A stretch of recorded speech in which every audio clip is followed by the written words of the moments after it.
Bonjour à toutes et à tous. Il me tenait à cœur de vous adresser un petit mot dans le cadre de ce Safer Internet Day.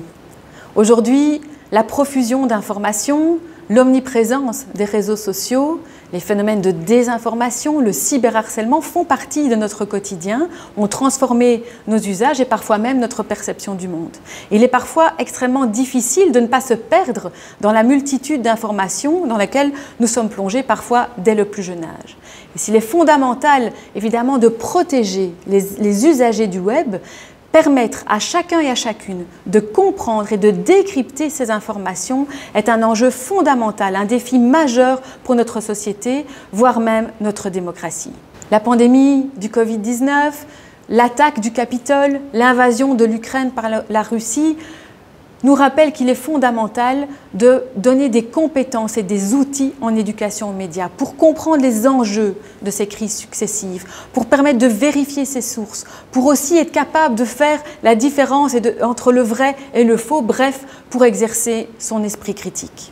En tant que ministre des médias en Fédération Wallonie-Bruxelles, il me tenait à cœur de renforcer l'éducation aux médias. C'est pour cette raison que j'ai adopté un plan de 62 mesures qui permettent d'activer différents leviers pour différents publics. Bien sûr, l'école est fondamentale en éducation aux médias. Que ce soit l'enseignement obligatoire, l'enseignement supérieur, il y a un travail à mener avec les élèves. Et je me réjouis d'ailleurs du chantier qui a été ouvert pour revoir le référentiel en éducation média à destination des enseignants. Mais l'école n'est pas le seul lieu où nous pouvons agir.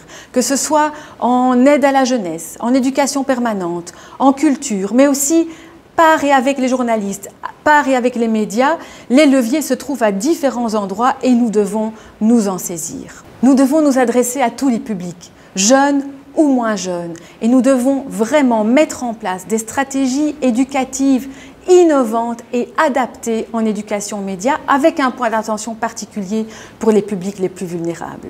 Alors je me réjouis vraiment de cette journée qui permet à un moment donné de faire un pas de plus vers un Internet plus sécurisé pour les publics.